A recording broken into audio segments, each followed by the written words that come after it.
ஓம் சக்தி, ஓம் ஆதிபரா சக்தி, ஓம் சக்தியே, மறுவூர் அரசியே, நல்லதே நினைப்போம், நல்லது மட்டுமே நினைப்போம். சக்தி வாக்கு பிள்ளைகளுக்கு இந்த ஆதி சக்தியின் ஆசீர்வாதம் என்றுமே முழுமையாக கிடைக்கும். செல்ல குழந்தையே, நாளை அதிசக்தி வாய்ந்த பௌர்ணமி விடியலில் என் குழந்தை நீ செய்ய வேண்டிய மிக முக்கியமான காரியம் ஒன்று இருக்கிறது.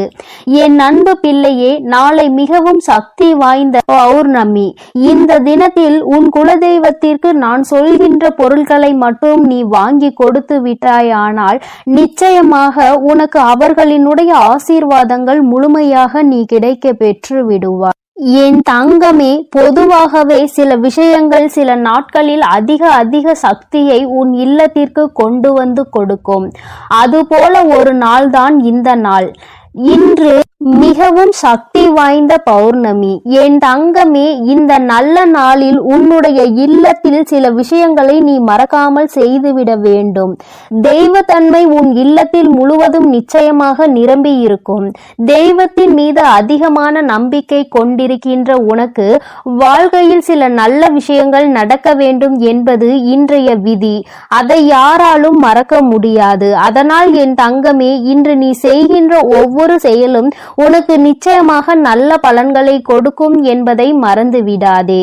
என் தங்கமே, உன்னுடைய குலதெய்வத்திற்கு மிகவும் பிடித்த செவ்வரளி மாலையை உன்னால் இன்று வாங்க முடிந்தால் உன் குலதெய்வ கோயிலுக்கு நீ வாங்கி கொடு. இன்று உன் குலதெய்வத்தை தரிசிக்க வேண்டிய பாக்கியம் உனக்கு கிடைத்தால் அதைவிட புண்ணியம் வேறு எதுவும் கிடையாது.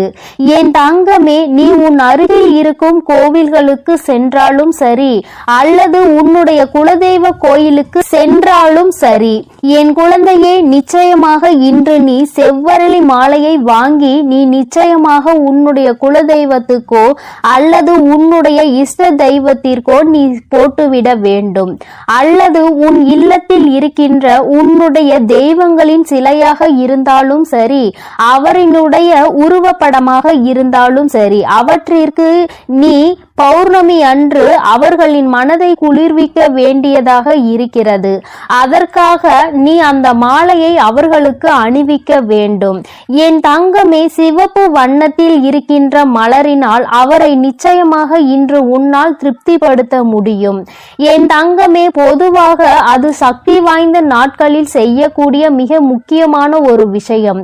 உன்னுடைய இல்லத்திற்குள் கல் உப்பினை வாங்கி கொண்டு வைப்பது. அதே போல வெள்ளை வண்ணத்தில் இருக்கின்ற பொருட்களை நீ வாங்கி வைக்கலாம். பௌர்ணமி ஒளியில் நிலா எப்படி வெண்மை நிறமாக உனக்கு காட்சி அளிக்கிறதோ, அதே போல வெள்ளை நிறத்தில் இருக்கின்ற கற்கண்டு அல்லது பச்சரிசி என்று ஏதேனும் ஒரு பொருளை இன்று நீ உன் இல்லத்தில் வாங்கி வைக்க வேண்டும். என் தங்கமே, மனம் முழுக்க நம்பிக்கையோடு நீ இதனை செய்ய வேண்டும். என் குழந்தையே, இந்த மாசி மகாம் பௌர்ணமியில் என் குழந்தைக்கு உன்னுடைய குலதெய்வத்தினுடைய அருள் முழுமையாக கிடைக்க நீ இது போன்ற செயல்களை எல்லாம் செய்ய வேண்டும். அது மட்டும் அல்லாமல் என் தங்கமே, இன்று குபேர பகவானுக்கு பிடித்த ஊறுகாய் எப்பொழுதுமே உன்னுடைய இல்லத்தில் குறையாமல் நீ பார்த்துக்கொள். வகையான ஊறுகாய் இருக்கும் பொழுது அந்த இடத்தை தேடி குபேர பகவான் ஓடோடி வருவார் என்பது ஐதீகம். என் தங்கமே, இவையெல்லாம் உன்னுடைய இல்லத்தில் நிறைந்திருக்க நிச்சயமாக உன் இல்லத்தில் செல்வ வளம் ஒரு நாளும் குறையாமல் வந்து கொண்டே இருக்கும். இங்கே நிறைய பேர் என்ன நினைக்கிறார்கள் என்று தெரியுமா? கல்லுப்பு இருந்தால் இல்லத்தில் தெய்வத்தன்மை நிறைந்திருக்கும் என்று நினைக்கிறார்கள். அதனால் கல்லுப்பினை அப்படியே வாங்கி வைத்து விடுகிறார்கள். நிச்சயமாக அப்படி வைக்க கூடாது. கல்லுப்பினை உப்பு வைக்கக்கூடிய ஜாடி அல்லது ஏதேனும் ஒரு பாத்திரத்தில் கொட்டி வைக்க வேண்டும். கண்ணாடி பாத்திரம் அல்லது ஜாடியில் வைத்தால் நிச்சயமாக நல்ல பலன்கள் கிடைக்கும். மண் பாத்திரத்தில் வைத்தாலும் அதிக பலன்கள் கிடைக்கும். செய்கின்ற விஷயத்தை எந்த விதமான சோம்பேறித்தனங்களும் இல்லாமல் செய்ய வேண்டும். தெய்வம் இல்லத்திற்குள் வர வேண்டும் என்று நினைத்துவிட்ட பிறகு ஒருபொழுதும் எந்த விதமான மனதிற்குள் தோய்வும் ஏற்பட்டுவிடக் கூடாது. இன்று ஒரு விஷயத்தை நன்றாக புரிந்து கொள். உன்னுடைய குலதெய்வ கோயிலுக்கு செல்ல வேண்டிய நாள் இந்த பௌர்ணமி நாள். என் தங்கமே, உன்னுடைய குலதெய்வத்திற்கு இன்று நீ மண்ட வெல்லம் வாங்கி கொடுக்க வேண்டும். அதாவது என் தங்கமே, இன்று நீ உன்னுடைய குலதெய்வ கோயிலுக்கு நிச்சயமாக செல்லும் பொழுது உன்னுடைய இல்லத்திற்கு சர்க்கரையை கொண்டு வந்து வைத்துவிட்டு அதன் பிறகு நாளை நீ கோவிலுக்கு செல்லும் பொழுது அதனை எடுத்து செல். நிச்சயமாக அன்று நீ செய்கின்ற இந்த விஷயத்தினால் உனக்கு நல்ல பலன்கள் கிடைக்கப் போகிறது. என் தங்கமே, ஒவ்வொரு நாளும் உன்னுடைய வாழ்க்கையில் சில விஷயங்களை செய்யும் பொழுது மனதார நம்பிக்கையோடு செய் என் தங்கமே. அதுபோல பௌர்ணமி அன்று நீ உன்னுடைய குலதெய்வ கோயிலுக்கு வாங்கி கொடுக்க வேண்டிய பொருள் குங்குமம். ஒவ்வொரு பௌர்ணமியிலும் நீ உன்னுடைய குலதெய்வத்தினை மனதார வணங்கி இந்த 2 பொருட்களையும் வாங்கி கொடுத்தால் நிச்சயமாக உனக்கு நல்ல பலன்கள் கிடைக்கும் என்பதில் எந்த ஒரு மாற்று கருத்தும் கிடையாது. அதுபோல நீ நினைக்கலாம், அம்மா குலதெய்வம் என்னோடு திரும்பி வருவார்களா என்று. என் தங்கமே, உன் இல்லத்தில் இருக்கின்ற பிரச்சனைகளை எல்லாம் அவர் நிச்சயமாக தீர்த்து வைப்பார். என் தங்கமே, நிச்சயமாக நீ ஒவ்வொரு முறையும் இது போன்று செய்யும் பொழுது அவர்கள் உன்னோடு உன்னுடைய இல்லத்திற்கு வருவார்கள். அவர்கள் உன் இல்லத்தின் நிலைவாசலில் வாசம் செய்வார்கள். என் தங்கமே, உன்னுடைய இல்லத்தில் குலதெய்வத்தினுடைய நடமாட்டம் இருக்கிறது என்று நீ உணர்கின்ற தருணம் உன்னுடைய இல்லத்தில் பள்ளியினுடைய நடமாட்டம் அதிகம் இருக்கும். இது உனக்கு ஏற்கனவே தெரிந்த விஷயமாக இருந்தாலும் சில நேரங்களில் உனக்குள் சந்தேகம் ஏற்படுகின்ற பொழுது நீ உறுதி செய்து கொள்ள வேண்டிய விஷயம். என் தங்கமே, அதுபோல உன்னுடைய இல்லத்திற்கு மிருகங்கள் அதிகமாக வருகிறது என்றாலும் நீ குலதெய்வ நடமாட்டத்தை உணரலாம். மிருகங்கள் என்றால் பசு அல்லது நாய் இது போன்ற உன்னுடைய இல்லத்திற்கு தானாகவே தேடி வந்து வாசலுக்குள் வருகிறது, வீட்டிற்குள் வர முயற்சி செய்கிறது என்றால் உன்னுடைய இல்லத்தில் குலதெய்வத்தின் நடமாட்டம் இருக்கிறது என்பதை உன்னால் உணர முடியும். பொதுவாகவே வெளியில் செல்லும் பொழுது ஏதாவது ஒரு காரியத்தை தொடங்கும் பொழுது உன்னுடைய எதிரில் கருப்பு வண்ணத்தில் நாய் வருகிறது என்றால் என் தங்கமே, நிச்சயமாக அது உனக்கு தெய்வத்தின் அருளை கொடுக்கக்கூடிய அதிசக்தி வாய்ந்த நேரம் என்பதை நீ புரிந்து கொள்ளலாம். பைரவரினுடைய அம்சம்தான் நாய் என்பதை நீ உணர்ந்திருப்பாய் என் தங்கமே. அதனால் நாயை ஒரு நாளும் கல்லிட்டு எறிவதோ கம்பி எடுத்து அடிப்பதோ இது போன்ற காரியங்களை எல்லாம் செய்யக்கூடாது. உன்னை அது துன்புறுத்தாத வரை அமைதியாக செல்கின்றவற்றை நீயாக தேடி சென்று துன்புறுத்தினால் பாவங்களை சேர்க்கிறாய் என்பதை நீ புரிந்து கொள்ள வேண்டும். அதுபோல காகம் உன்னுடைய இல்லத்திற்குள் அடிக்கடி வந்து சத்தமிடுகிறது என்றாலும் உன்னுடைய இல்லத்தில் தெய்வ நடமாட்டம் இருக்கிறது என்பதை புரிந்து கொள்ள வேண்டும். உண்மையில் தெரிந்து கொள்ள வேண்டிய விஷயம் என்ன தெரியுமா? இவையெல்லாம் அடிக்கடி நடக்க வேண்டும். என்றோ ஒரு நாள் வந்தது என்பதற்காக நீ முடிவெடுக்க கூடாது. இவையெல்லாம் உன்னுடைய இல்லத்தில் தொடர்ச்சியாக, அதிலும் குறிப்பாக செவ்வாய்க்கிழமை வெள்ளிக்கிழமைகளில் அதிகம் நடந்தது என்றால் இல்லத்தில் தெய்வ சக்தியினுடைய நடமாட்டமும் உனக்கு தெய்வத்தினுடைய அருளும் முழுமையாக கிடைத்திருக்கிறது என்பதை நீ புரிந்து கொள்ளலாம். என் தங்கமே, உன் வாழ்க்கையில் உனக்கென்று அம்மா சில விஷயங்களை இன்று குறித்து வைத்திருக்கிறேன். அதை நீ சரியாக செய்துவிடு. ஒருவேளை அம்மா இன்று என்னால் கோவிலுக்கு செல்ல முடியாத நிலைமை என்று சொல்வாயானால் என் தங்கமே, மனதார உன்னுடைய தெய்வத்தை வணங்கி உன் இல்லத்தில் இருந்து யார் ஒருவர் கோவிலுக்கு செல்ல முடியுமோ அவர்கள் அந்த பொருளை வாங்கி கொண்டு வைக்க வேண்டும். என் தங்கமே, நிச்சயமாக நீ உன்னுடைய குலதெய்வத்தின் அருளை முழுமையாக பெற்றுக்கொள்வதற்கு பௌர்ணமி அன்று இதை செய்ய வேண்டும். அது மட்டும் அல்லாமல் நீ அடைய நினைக்கின்ற பல விஷயங்களில் அது உனக்கு வெற்றியை கொண்டு வந்து கொடுக்கும். இந்த தாயானவள் உனக்கு நல்ல ஆசிகளை வழங்குகிறேன். என் தங்கமே, பௌர்ணமி போன்ற அதிசக்தி வாய்ந்த நாளை நீ விட்டு விடாதே. உன்னோடு இத்தனை நேரம் அம்மா பேசுவதற்கு காரணம், உன் வாழ்க்கையில் ஏதோ ஒரு நல்ல விஷயம் நடக்கப் போகிறது. அது முடியும் தருவாயில் இருக்கும் பொழுது இது போன்ற நாட்கள் உனக்கு கிடைத்து விட்டது என்றால் தெய்வத்தின் அன்பை நீ மேலும் பெற்றுக்கொள்ள வேண்டும் என்பதனால்தான். என் செல்ல குழந்தைக்கு இந்த அம்மாவினுடைய ஆசீர்வாதங்கள் எப்பொழுதும் முழுமையாக இருக்கும். என் தங்க பிள்ளையே, நீ நல்லதையே நினைத்தால் உன் வாழ்வில் எப்பொழுதும் உனக்கு நல்லது மட்டுமே நடக்கும். என் அன்பு பிள்ளையே, இன்று உன் தாயானவள் உன் குலதெய்வ வாக்கினை அல்லவா உனக்கு கொண்டு வந்திருக்கின்றேன். நீண்ட நாட்களுக்கு பிறகு உன்னுடைய குலதெய்வத்திடம் இருந்து உனக்கான நல்ல செய்தி ஒன்று வந்திருக்கிறது. என் தங்கமே, இந்த நல்ல நாளில் உன் குலதெய்வம் உனக்கு நல்ல வாக்கு தர வேண்டும் என்று நினைக்கிறார்கள். அதற்கு அவர்கள் தேர்ந்தெடுத்திருப்பது உன் தாயானவள் என்னைத்தான். என் தங்கமே, அவர்கள் உன்னிடத்தில் பேச வேண்டும் என்று நினைத்த விஷயம் உன்னுடைய வாழ்க்கை சம்பந்தமானதுதான், வேறெதுவும் கிடையாது. என் பிள்ளையே, நீ உன் வாழ்க்கையில் நடக்கின்ற ஒவ்வொரு நிகழ்வுகளையும் இந்த தாயானவள் நான் வந்து பார்ப்பதற்கு முன்பாக அவர்கள் பார்க்க தொடங்கி விடுகிறார்கள் அல்லவா? அவர்கள்தானே முதன்மையானவர்கள். நீ என்ன நிகழ்வுகளை இல்லத்தில் நடத்தினாலும், உன் வாழ்க்கையில் என்ன நடந்தாலும் அது யாருக்கு தெரிகின்றதோ இல்லையோ, உன்னுடைய குலதெய்வத்திற்கு சர்வ நிச்சயமாக தெரியும் என்பதில் எந்த ஒரு மாற்று கருத்தும் கிடையாது. இந்த தாயானவள் நானே உன் குலதெய்வத்திற்கு பின்னால் உன்னை காண வர முடியும் என்பதை நீ புரிந்து கொள்ள வேண்டும். உனக்கு என்ன கஷ்டம் வந்தாலும், உனக்கு என்ன பிரச்சனைகள் வந்தாலும், உன்னை தேடி முதலில் வருவது உன்னுடைய குலதெய்வம் என்பதில் எந்த ஒரு மாற்று கருத்தும் கிடையாது. என் தங்கமே, உன்னுடைய குலதெய்வம் உன் கஷ்டங்களை எல்லாம் முன்னின்று காண்கின்றார்கள். அவர்கள் தருகின்ற வாக்கினை ஒருபொழுதும் நீ தவறவிட்டு விடக்கூடாது. ஏனென்றால் என் பிள்ளையே, உன்னுடைய வாழ்க்கையில் நடக்க இருக்கின்ற எல்லா விஷயங்களையும் தெரிந்து வைத்திருப்பவர்கள் அவர்கள்தான். நிச்சயமாக உனக்கு அதற்கான நல்ல தீர்வினையும் கொண்டு வந்து சேர்ப்பார்கள் என்பதில் எந்த ஒரு சந்தேகமும் வேண்டாம். உன்னுடைய பிரச்சனைகளுக்கெல்லாம் முதலில் தீர்வு அவர்களிடம்தான் அதிகமாக இருக்கும். அவர்கள் சொல்கின்ற எல்லா விஷயங்களையும் உன் அம்மா நான் அப்படியே உன் வாழ்க்கையில் நடத்தி கொடுப்பேன். நான் தனித்து நின்று எதையும் உன் வாழ்க்கையில் செய்வது கிடையாது. உன் குலதெய்வத்திடம் இருந்து கருத்து கேட்டுதான் உன் வாழ்க்கையில் என்ன நடத்த வேண்டும் என்ற முடிவுகளை நான் எடுக்க முடியும். இது நாள் வரையிலும் உன் வாழ்க்கையில் நீ எத்தனையோ வேதனைகளை அனுபவித்திருப்பாய், எத்தனையோ கஷ்டங்களை கண்டிருக்கின்றாய், எத்தனையோ சோதனைகளையும் நீ கண்டிருக்கின்றாய். பல சோதனைகளை கண்டு இந்த வாழ்க்கையில் நீ வெற்றி பெறக்கூடிய சூழ்நிலையை இப்பொழுதுதான் உணர தொடங்கி இருக்கின்றாய். அதனால்தான் இன்று உன்னுடைய குலதெய்வத்தின் வாக்கினை நான் கொண்டு வந்திருக்கின்றேன். என் அன்பு பிள்ளையே, இந்த நல்ல நாளில் குலதெய்வத்தின் வாக்கு கிடைப்பது என்பது அத்தனை சாதாரண விஷயம் கிடையாது.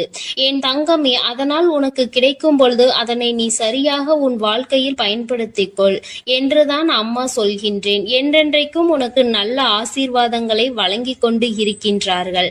அவர்களை நீயே வேண்டாம் என்று தள்ளி நிற்க சொன்னாலும் அவர்கள் உன்னை விட்டு ஒரு அடி கூட விலகி நிற்பது இல்லை என்பதை நீ புரிந்து கொள்ள வேண்டும்.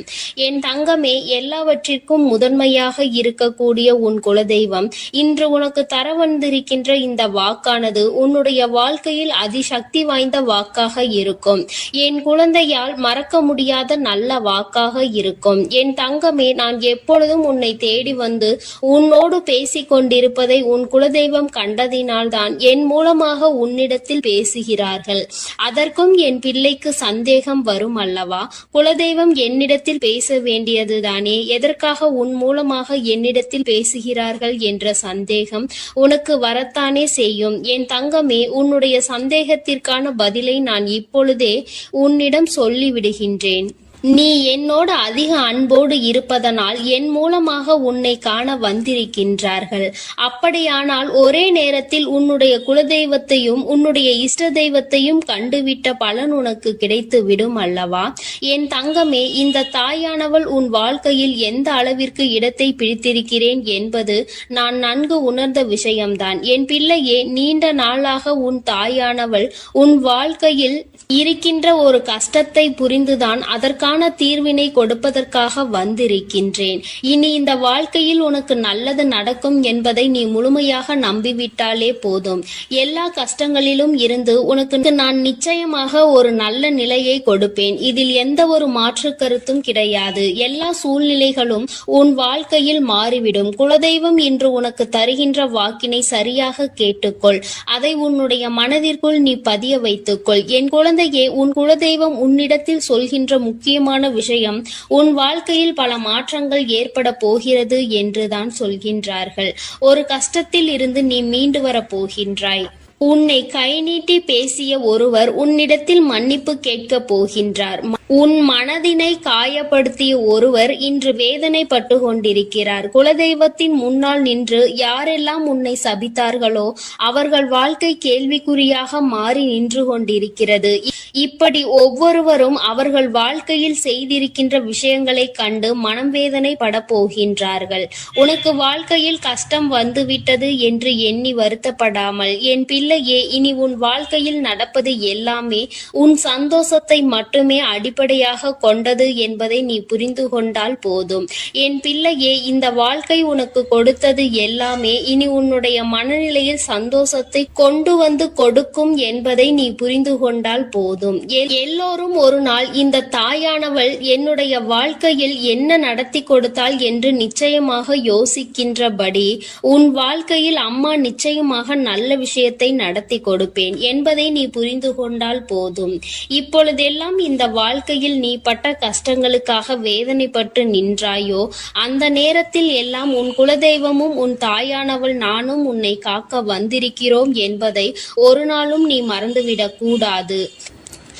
ஒரு விஷயம் தவறு என்று தெரிந்துவிட்டால் அதை ஒரு நாளும் என் பிள்ளை நீ செய்ய துணியாதே. அதே நேரத்தில் ஒரு விஷயத்தை செய்யும் பொழுது அது உனக்கு சரி என்று தோன்றிவிட்டது என்றால் யார் சொன்னாலும் அதன் பிறகு அதை நீ நிறுத்தி விடாதே.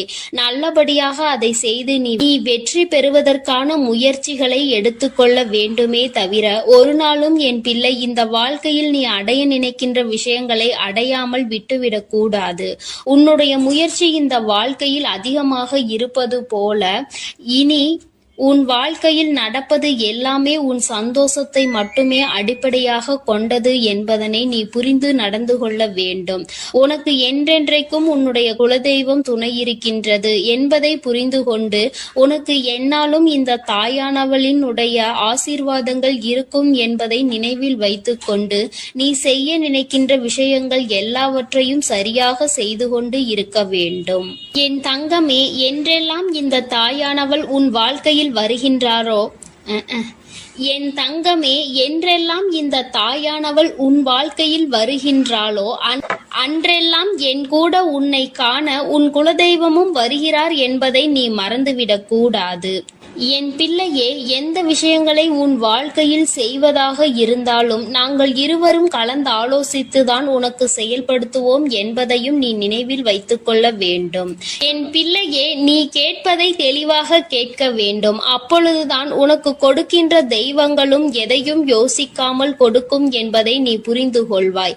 எதையும் கண்மூடித்தனமாக உனக்கு கிடைக்க வேண்டும் என்று நீ நினைத்து கொண்டிருந்தால் நிச்சயமாக அது உன்னை வந்து சேராது. உனக்கு பிறகு அதனால் நீ படுகின்ற கஷ்டங்களை நாங்கள் வேடிக்கை பார்க்க முடியாது. எதை கொடுக்க வேண்டுமோ அதை சர்வ நிச்சயமாக உனக்கு நாங்களே தேடி வந்து கொடுப்போம் என்பதில் எந்த ஒரு மாற்று கருத்தும் கிடையாது.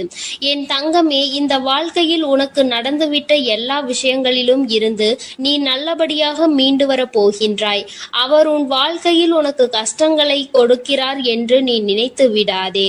அவர்கள் நிச்சயமாக உன்னை நினைத்து வருத்தப்பட தான் செய்கின்றார்கள். உனக்கு நல்ல நேரம் ஆரம்பித்து விட்டது என்பதை தான் உன் குலதெய்வம் இன்று நான் உன்னிடத்தில் சொல்ல வந்தேன். இனி எந்த சூழ்நிலையிலும் நீ கவலைப்படாமல் இரு. நான் உன் வாழ்க்கையை உயர்நிலைக்கு கொண்டு செல்ல போகின்றேன். என் குழந்தையே, உன் குலதெய்வ வாக்கினை நீ கேட்டுவிட்டாய் அல்லவா? உன்னோடு இருந்து உன் வாழ்க்கையை உயர்த்துவதற்காக அவர்கள் வந்திருக்கின்றார்கள்.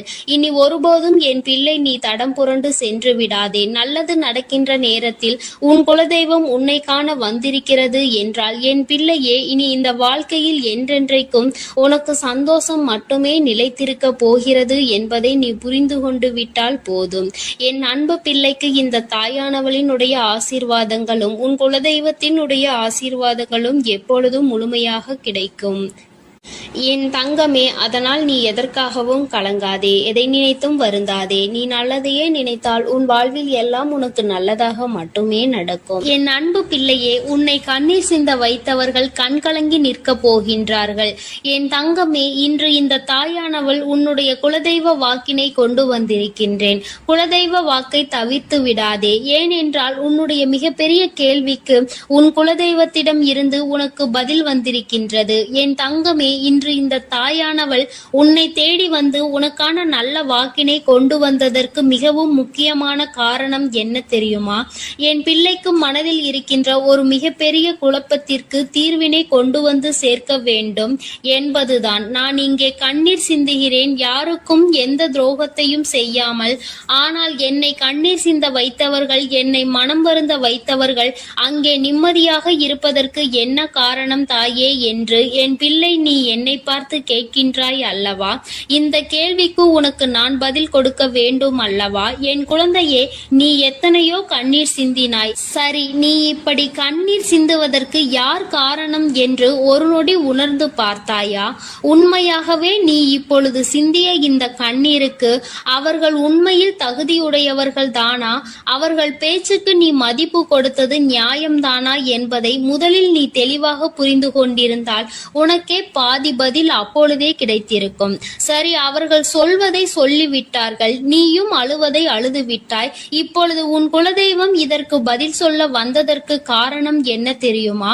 இது உன் குலதெய்வத்தின் வார்த்தைகளுக்கு உன் வாழ்க்கையில் இடம் கொடுக்க வேண்டிய காரியமாக மாறிவிட்டது. ஏனென்றால் இந்த பிரச்சனைகள் உன் குலத்தில் இருக்கின்ற பிள்ளைகளுக்கு இடையே ஆனது. குலதெய்வம் 2 பேருக்குமே தெய்வமாக உனக்கு இருக்கலாம், அவர்களுக்கு இல்லாமலும் போகலாம். ஆனால் உன் குலதெய்வம் அப்படி அல்ல. இருவருக்குமே உன் குலதெய்வம் ஒன்று என்பதனால் இப்பொழுது அவர்கள் இதற்கு பதில் தர வேண்டிய கட்டாயம் வந்துவிட்டது. நீ சிந்திய கண்ணீர் அவர்கள் மனதை அல்லவா ரணமாக்கிவிட்டது. நீ தேவையோடுதான் கண்ணீர் சிந்தினாய், தேவையில்லாமல் கண்ணீர் சிந்தவில்லை. இதுவெல்லாம் அவர்களுக்கு நன்றாக தெரியும். என் குழந்தையே, நீ தவறுகள் செய்திருந்தாலும் சரி, தவறுகள் செய்யாவிட்டாலும் சரி, அதற்கு என்ன விஷயங்கள் என்ன காரணங்களாக உன் வாழ்க்கையில் வந்தாலும் அதை நீ சரியான கோணத்தில் எதிர்கொண்டு இருக்க வேண்டுமே தவிர ஒருபொழுதும் அழுது உன்னுடைய நிலையில் இருந்து நீ இறங்கி வந்திருக்க கூடாது. என் குழந்தையே, நீயாகவே உன்னுடைய நிலையில் இருந்து இறங்கி வந்ததனால் இன்று உனக்கு இருக்கின்ற கஷ்டங்கள் ஏராளமாகிவிட்டது. நீ இந்த நிலையில் இருக்க வேண்டும் என்று எண்ணி அவர்கள் இந்த காரியங்களை செய்தார்கள். இப்பொழுது சந்தோஷமாக அவர்கள் இருக்கின்றார்கள். அவர்களுக்கு சந்தோஷத்தை கொடுத்துவிட்டு நீ இங்கே வேதனைப்பட்டு கொண்டிருக்கிறாய் என்றுதான் உன்னுடைய குலதெய்வம் சொல்கின்றார்கள். அது மட்டும் அல்லாமல் நீ இன்னமும் சில செயல்களை வேண்டாதவைகளாக செய்து கொண்டிருக்கிறாய் என்று அவர்கள் மனம் வருத்தப்படுகின்றார்கள். யாருக்கு என்ன பிரச்சனை என்றாலும் அதை இழுத்து உன் தலையில் போட்டுக் கொள்வதே மிகப்பெரிய வேதனைக்குரிய செயலாகும். அவர்கள் நினைக்கின்றார்கள் அடுத்தவர்கள் படுகின்ற கஷ்டங்களை பார்த்து மனம் இறங்குவதில் தவறில்லை. அதற்கு அவர்கள் உன்னிடத்தில் உதவிகள் கேட்டால் மட்டும்தானே செய்து கொடுக்க வேண்டும். மாறாக நீயாகவே உள்ளே நுழைந்து அவர்களுக்கு உதவுகிறேன் என்று சொல்லிவிட்டு நாளை உன்னுடைய கஷ்டங்களுக்கு யாரும் உனக்கு உதவிக்கு வராமல் நீ நிற்கும் பொழுது அது எத்தனை பெரிய வேதனையாக இருக்கும் என்பதை உன்னால் புரிந்து கொள்ள முடியும். அதற்காக கைமாறு கருதாமல் உதவி செய்ய வேண்டும் என்று சொல்லி இருக்கின்ற பொழுது நீ உதவிகளை செய்யக்கூடாது என்று சொல்கின்றேனே என்று என் பிள்ளை நீ நினைக்கலாம். என் தங்கமே, வாழ்க்கையில் இப்பொழுதெல்லாம் பல மாற்றங்கள் வந்துவிட்டது. முன்பு போல இப்பொழுது இருக்கின்றவர்கள் எல்லாம் இல்லை. ஒரு உதவியை செய், அதற்கு கைமாறு எதிர்பார்ப்பது மட்டும் அல்லாமல் அந்த உதவிகளை செய்தவர்களுக்கே குழி தோண்ட நினைப்பதுதானே இப்பொழுது இருக்கின்ற மனிதர்களின் மனநிலையாக இருந்து கொண்டிருக்கிறது. அடுத்தவர் அடுத்தவர்கள் வாழ்க்கையில் கெடுதல் நினைக்க ஒருவரும் ஒரு அளவு கூட சிந்திப்பது கிடையாது. யாருக்கு வேண்டுமானாலும் என்ன வேண்டுமானாலும் செய்ய நினைக்கிறார்கள். அதனால் அவர்கள் நினைக்கின்ற விஷயங்கள் எல்லாம் சரிதான் என்று எல்லாவற்றையும் விட்டுவிடக் கூடாது என்றுதான் உன் குலதெய்வம் சொல்கின்றார்கள். வேண்டியவர்கள் வேண்டாதவர்கள் என்றெல்லாம் இப்பொழுது கிடையாது. உண்மையில் எவரினுடைய வார்த்தைகள் உனக்கு ஆறுதலையும் அன்பையும் கொடுக்கின்றதோ அவர்கள் மட்டுமே உனக்கு வேண்டியவர்கள். உனக்கு யாருடைய வார்த்தைகள் உனக்கு வேதனைகளை அதிகமாக கொடுக்கின்றதோ அவர்கள் உனக்கு வேண்டாதவர்கள். இப்பொழுதெல்லாம் இப்படிதான் உனக்கு இருக்கின்ற உறவுகளை கணிக்க வேண்டுமே தவிர ஒருபொழுதும் நீ உறவுகள் என்று எண்ணி தேவையில்லாத நட்புகளை வளர்த்து கொள்ளாதே. என் பிள்ளையே, தெரியாதவர்கள் கூட ஓடி வந்து உதவிகளை செய்து கொடுத்து விடுவார்கள். தெரிந்தவர்கள் இங்கே உதவிகளை செய்வது கிடையாது. தெரிந்தவர்கள் தான் அடுத்தவர்களுக்கு உதவிகளை செய்தால் எங்கே அவர்கள் வாழ்க்கையில் முன்னேற்றம் வந்துவிடுமோ என்று எண்ணி அதை செய்ய மறுக்கின்றார்கள். என் தங்கமே, இதையெல்லாம் இனிமேல் உன் வாழ்க்கையில் நடக்க இருக்கின்ற விஷயங்கள். அதனை உனக்கு புரிய வைக்க வேண்டும். அதன் பிறகாவது என் பிள்ளை இந்த வாழ்க்கையில் என்ன நடந்து கொண்டிருக்கிறது என்பதை புரிந்து கொண்டு அதற்கு ஏற்றது போல நீ வாழவும் தொடங்கி விடுவாய். இனியும் இந்த சூழ்நிலைகள் இப்படியே இருக்கும் என்றால் நீ உன்னுடைய மனநிலையில் மாற்றங்களை கொண்டு வர வேண்டும். நான் இப்படிதான் இருப்பேன், இப்படிதான் வேதனையை அனுபவிப்பேன் என்றால் யாராலும் உன்னை எதுவும் செய்துவிட முடியாது அல்லவா? உன்னுடைய குலதெய்வம் அதை தான் சொல்லி அங்கே வேதனைப்பட்டு கொண்டிருக்கின்றார்கள். அதனால் என் குழந்தையே, இனி ஒருபொழுதும் இந்த வாழ்க்கையில் உனக்கு கிடைத்த கஷ்டங்களை எண்ணி வேதனைப்படாமல் இனி உன்னுடைய வாழ்க்கையில் உன்னை தூக்கி நடத்துகின்ற தெய்வமாக நான் இருப்பேன் என்பதை நீ மனதில் வைத்து கொண்டு உனக்கு செய்கின்ற விஷயங்களை எல்லாம் பார்த்து நீ கணக்கில் எடுத்துக்கொள்ள வேண்டாம். யாரை விட்டுவிட வேண்டும் என்பது உன்னுடைய கையில் தான் இருக்கிறது. எல்லாவற்றிற்கும் மேலாக இந்த வாழ்க்கை உனக்கு கொடுக்க நினைத்த சோதனைகளை எல்லாம் நீ கடந்து வந்து யார் உன்னை அள வைத்தார்களோ அவர்கள் முன்னிலையில் நீ வாழ்ந்து காட்ட வேண்டும். உன் குலதெய்வம் இன்னொன்றையும் சொல்லி இருக்கின்றார்கள். உன்னை கண்ணீர் சிந்த வைத்தவர்கள் அங்கே மிகுந்த மனவேதனைக்கு ஆளாகி நிற்கப் போகின்றார்கள். அடுத்தவர்களுக்கு வேதனையை கொடுப்பதற்கு முன்பாக சற்று சிந்தித்து இருந்தால் இன்று அவர்கள் நல்ல நிலைக்கு வந்திருப்பார்கள். ஆனால் அவர்கள் இன்று உன் குலதெய்வத்தின் கையால் தண்டனை பெறுவதற்கு தயாராக நிற்கின்றார்கள். இனியாவது இந்த வாழ்க்கையை பற்றிய கவலை மற்றவர்கள் மீது செலுத்தாமல் உனக்கு நல்லபடியாக இருக்கும் என்பதை நீ மனதார நம்பிவிட்டால் போதும். எப்பொழுதுமே உனக்கு மன நிம்மதி கிடைக்கும். உன் குலதெய்வம் உனக்கு துணையாக இருக்கின்றது. உன் குலத்தில் இருக்கின்றவர்கள் தானே என்று அவர்கள் யாரையும் விட்டுவிடுவதில்லை. அவர்கள் தவறு செய்கின்றவர்களுக்கு தண்டனை என்ற ஒன்று எப்பொழுதும் கிடைத்தே தீரும் என்றுதான் சொல்கின்றார்கள். அந்த தண்டனையை அவர்கள் இந்த வாழ்க்கையில் அனுபவித்தே தீருவார்கள் என்பதிலும் எந்த மாற்று கருத்தும் கிடையாது. எதுவாக இருந்தாலும் இல்லையே, நீ மட்டும் மனதார எந்த துரோகத்தையும் செய்து விடாதே. இனி இந்த வாழ்க்கை உனக்கு நல்லதை கொடுக்க வேண்டும் என்றால் கெட்ட மனிதர்களிடம் இருந்து சற்று ஒதுங்கி இருக்க பழகிக்கொள். அவர்களை பற்றி தெளிவாக புரிந்து கொண்டு அவசரப்பட்டு நீ அழுது உன்னுடைய பலவீனத்தால் உன் சந்தோஷத்தை நீயே இழந்து விடாதே. என் அன்பு பிள்ளைக்கு இந்த தாயானவளினுடைய ஆசீர்வாதங்களும் உன் குலதெய்வத்தினுடைய ஆசீர்வாதங்களும் எப்பொழுதும் முழுமையாக கிடைக்கும். என் தங்கமே, அதனால் நீ எதற்காகவும் கலங்காதே, எதை நினைத்தும் வருந்தாதே. நீ நல்லதையே நினைத்தால் உன் வாழ்வில் எல்லாம் உனக்கு நல்லதாக மட்டுமே நடக்கும். என் அன்பு பிள்ளையே, இன்று உன்னுடைய குலதெய்வத்திடம் இருந்து ஒரு முக்கியமான செய்தியோடு வந்திருக்கிறேன். அவர் உன்னுடைய வாழ்க்கை சம்பந்தமான ஒரு செய்தியினை தான் கொண்டு வந்திருக்கிறார். என் தங்கமே, என் மூலமாக அதனை உனக்கு தெரிவிக்க வேண்டும் என்று அவர்கள் ஆசைப்படுகின்றார்கள். ஏனென்றால் இந்த வராகியாகிய என்னுடைய ஆசீர்வாதங்களும் என்னுடைய உதவியும் சேர்ந்து உனக்கு கிடைக்க வேண்டும் என்று அவர்கள் நினைக்கின்றார்கள். அதனால்தான் என் மூலமாக உனக்கு அதனை தெரிவிக்க நினைக்கின்றார்கள். என் குழந்தையே, உன்னுடைய வாழ்க்கை இன்றிருக்கின்ற சூழ்நிலையை பார்த்து அவர்கள் மிகுந்த மனவேதனை அடைகின்றார்கள். ஏனென்றால் தேவையில்லாத அர்த்தமில்லாத கோபங்களினால் உன்னுடைய வாழ்க்கை இன்று தலைகீழாக மாறி கிடக்கின்றது. உன்னுடைய உண்மையான அன்பினை ஏற்றுக்கொள்ள முடியாமல், அதற்கு மதிப்பு கொடுக்காமல், தேவையில்லாத கோபதாபங்களால் உன்னை பிரிந்து உன்னுடைய உறவுகள் இருந்து கொண்டிருக்கிறது. என் தங்கமே, உன்னுடைய குலதெய்வம் இவற்றையெல்லாம் பார்த்து கொண்டுதான் இருக்கிறது. அவர்களுக்கு தெரியும் அல்லவா யார் மீது தவறு இருக்கின்றது, யார் மீது தவறு இல்லை என்று. என் தங்கமே, உன் மீது தவறு இல்லை என்பதை அவர்கள் நன்றாக புரிந்து கொண்டுதான் இப்பொழுது உன்னோடு பேச, உனக்கு நல்ல வாக்கு கொடுக்க, உன் மனதிற்கு நல்ல ஆறுதல் கொடுக்க வந்திருக்கின்றார்கள். உன்னுடைய மனதில் இருக்கின்ற வேதனைகளை அவர்களை விட வேறு யாராலும் உணர்ந்து கொள்ள முடியாது.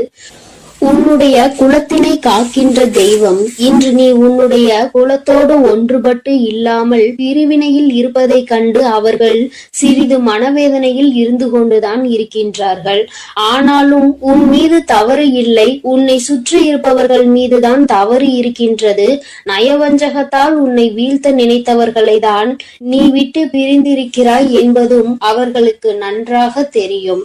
அதனால்தான் அந்த நயவஞ்சகர்களை விட்டு உன்னிடம் பேசுவதற்காக ஆசைப்படுகின்றார்கள். என் குழந்தையே, அவர்கள் சொன்னதை நான் உன்னிடம் சொல்கிறேன், கேள். என் பிள்ளையே, நீ உன்னுடைய வாழ்க்கையை நல்லபடியாக இந்த தாய் நான் உன்னுடைய குலதெய்வம் அமைத்து கொடுத்தபடி தான் வாழ வேண்டும் என்று ஆசைப்படுகின்றாய். ஆனால் உன்னை சுற்றி இருப்பவர்கள் உன்னை வாழ விடாமல் தடை செய்து கொண்டிருக்கின்றார்கள். நீ என்ன செய்தாலும் உனக்கு இடைஞ்சல்கள் தான் கொடுத்து கொண்டிருக்கின்றார்கள். அவர்கள் என்னை தான் வணங்குகிறார்கள். நான் அவர்களுக்கு நல்ல புத்தியை தான் கொடுத்தேன். ஆனால் அவர்கள் தீய வழியை தான் நாடி செல்கின்றார்கள். நான் எத்தனையோ முறை அவர்களை நல்வழிப்படுத்துவதற்கு பல வாய்ப்புகளை ஏற்படுத்தி கொடுத்து பார்த்தேன். ஆனாலும் அந்த வாய்ப்புகளை அவர்கள் சரியாக பயன்படுத்தி கொள்ளவில்லை. நீ என்ன சொல்வது, நான் என்ன கேட்பது என்பது போல நடந்து கொண்டிருக்கின்றார்கள்.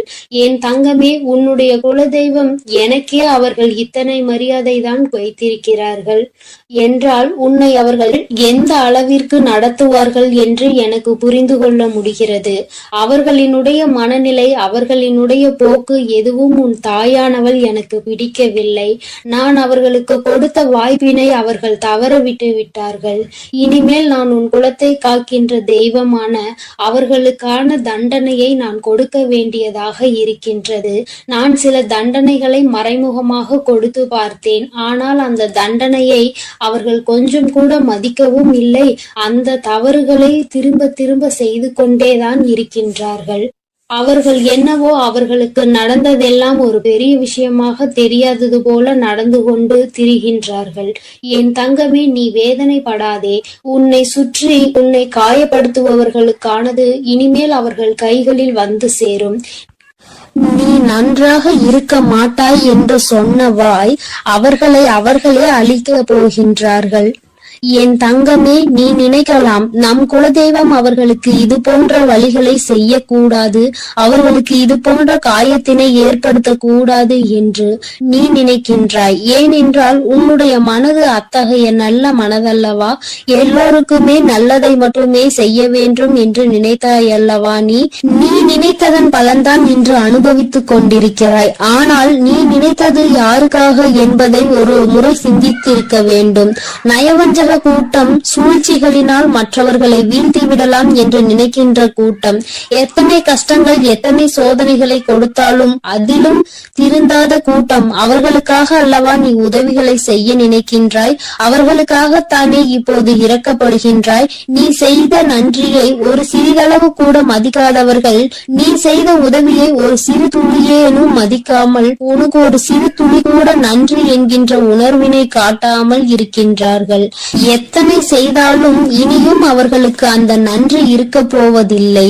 எதிர்பார்ப்பதும் தவறான விஷயம். ஏனென்றால் அவர்களுக்கு மனித குணம் என்பது இல்லாமல் போய்விட்டது. அவர்கள் தீய சக்தியின் பிடியில் இருந்து கொண்டிருக்கின்றார்கள். அதனால் அவர்களை தீய சக்தியின் பிடியில் இருந்து மீட்டெடுப்பதோடு மட்டுமல்லாமல் நல்ல பாடத்தினை புகட்ட வேண்டுவது உன்னுடைய குலதெய்வத்தினுடைய கடமையாக இருக்கின்றது. என் தங்கமே, நீ வேதனைப்படாதே. உன் வாழ்க்கை சில சமயங்களில் உனக்கு பிரச்சனைகளை தரும் பொழுதெல்லாம் நீ நினைக்கின்றாய், அவர்கள் விட்ட சாபமாக இருக்குமோ, நம்மை சுற்றி சுற்றி நமக்கு செய்ய நினைத்த தீய வினைகளாக இருக்கும் என்று. என் தங்கமே, நிச்சயமாக அவர்களின் சாபங்களோ அவர்கள் தீய வினைகளும் ஒருபோதும் உன் வாழ்க்கையில் பலிக்காது. இதுவரை பலிக்கவும் இல்லை. உன்னுடைய வாழ்க்கையில் நடந்து கொண்டிருக்கின்ற பிரச்சனைகளுக்கு உன்னோடு இருப்பவர்களே காரணமாக இருக்கின்றார்கள். அர்த்தமற்ற கோபங்கள், தேவையில்லாமல் மற்றவர்களின் பேச்சை கேட்பது, இது போன்ற செயல்களால் உன்னுடைய உண்மையான அன்பினை வெறுத்து ஒதுக்கி இப்பொழுது வாழ வழியில்லாமல் தவித்து நின்று கொண்டிருக்கிறார்கள். உன்னை பிரிந்தவர்கள் நன்றாக இருக்கின்றார்கள் என்று நீ ஒருபோதும் எண்ணி விடாதே. நான் என் குழந்தையை வேதனைப்படுத்தியவர்களுக்கு நிச்சயமாக சந்தோஷத்தினை ஒருபோதும் வழங்கிவிட மாட்டேன். அது எத்தனை பெரிய தவறு என்பதை அவர்கள் நிச்சயமாக உணரும் வரை இந்த தாயானவள் அவர்களுக்கு பாடத்தினை புகட்டி கொண்டுதான் இருப்பேன். என் குழந்தையே, உன்னுடைய குலதெய்வமான நான் இனிமேல் உன் வாழ்க்கையில் நடக்கின்ற பல நல்ல நிகழ்வுகளுக்கு பொறுப்பெடுத்துக் கொள்கிறேன்.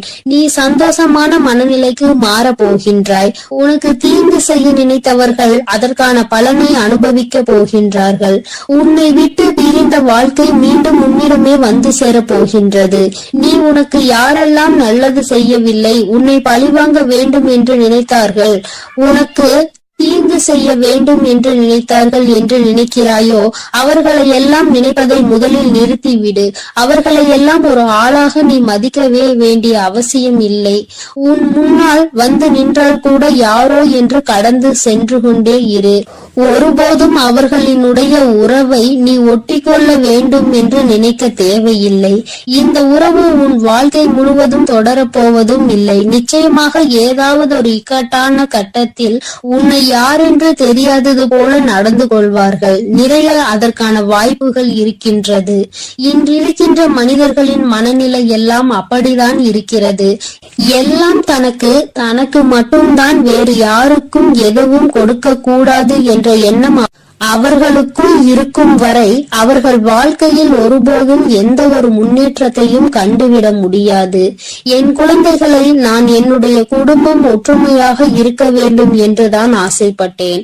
ஆனால் அதில் இது போன்ற நயவஞ்சகர்கள் இருக்கும் பொழுது நானே ஒற்றுமையாக இருப்பதே எப்படி என்று யோசிக்க ஆரம்பித்து விட்டேன். இது போன்ற நயவஞ்சகர்களின் பிடியில் என்னுடைய குழந்தை சிக்காமல் இருப்பதே நல்லது என்பதை உணர்ந்து கொண்டேன். எனக்கு என்ன கஷ்டம் வந்தாலும் என்னுடைய குலதெய்வம் என்னை கைவிடாது, என்னை நிச்சயமாக காப்பாற்றும் என்று நீ நல்ல எண்ணத்தோடு நினைக்கின்றாய் அல்லவா? நிச்சயமாக உன்னை ஒருபோதும் நான் கைவிட மாட்டேன். அதே சமயத்தில் உன் குடும்பத்திலேயே இருப்பவரே அவருக்கு நல்லது செய்வேன் என்று நினைத்து கொண்டு அவர் மனதில் எந்த ஒரு நல்ல எண்ணங்களும் இல்லாமல், நேர்மை என்பது துளி கூட இல்லாமல் செயல்களை செய்து கொண்டு இருக்கும் பொழுது ஒருபோதும் என்னுடைய ஆசிகள் அவர்களுக்கு கிடைக்காது. என் தங்கமே, உன்னுடைய குலதெய்வத்தினை வாக்கினை கேட்டாய் அல்லவா? ஒருபோதும் உனக்கு நயவஞ்சகத்தை செய்பவர்கள், உனக்கு துரோகத்தை செய்ய நினைப்பவர்களுக்கு அவர்கள் ஒருபோதும் துணை போகவும் மாட்டார்கள். அவர்களுக்கு எந்த ஒரு நல்ல விஷயங்களையும் செய்து கொடுக்கவும் மாட்டார்கள். உன்னுடைய உண்மையான பக்திக்கு நிச்சயமாக அவர்கள் நல்ல பலனை கொடுப்பார்கள். அதனால் நீ துரோகிகளை நினைத்து வருத்தப்படாதே, அவர்களை நினைத்து வேதனைப்படாதே. என்ன வேண்டுமானாலும் அவர்கள் செய்துவிட்டு போகட்டும். உன்னுடைய குலதெய்வத்தோடு இந்த வராகியும் உனக்காக எப்பொழுதும் நிற்கும் பொழுது நீ எதற்காகவும் வருந்த கூடாது. அவரவர் செய்கின்ற காரியங்களுக்கான பலனை நிச்சயமாக அவரவர்களே அனுபவிப்பார்கள். அவை எல்லாம் இனி உன் கண் முன்னே நிகழும் என்பதில் எந்த ஒரு மாற்று கருத்தும் கிடையாது. தன்னுடைய வினையை தானே சுமந்து விட்டு செல்லட்டும். நீ இது போன்ற மனிதர்கள் இடையே ஒருபோதும் பழக்கத்தை வைத்துக் கொள்ள வேண்டாம். இனியும் இந்த நட்பு தொடருவதனால் எந்த ஒரு பயனும் இல்லை என் செல்ல குழந்தையே. அதனால் நீ கவனமாக இரு. நானும் உன் குலதெய்வமும் எப்போதும் உன்னோடே இருக்கிறோம். நீ எதற்காகவும் கலங்கி நிற்க வேண்டாம். நான் உங்களோடு இருந்து உங்களை எப்பொழுதும் வழிநடத்தி சென்று கொண்டேதான் இருக்கிறோம். என் அன்பு குழந்தைக்கு இந்த ஆதிபராசக்தியின் அன்பும் ஆசீர்வாதமும் முழுவதுமாக கிடைக்கும். ஓம் சக்தி, ஓம் ஆதிபராசக்தி.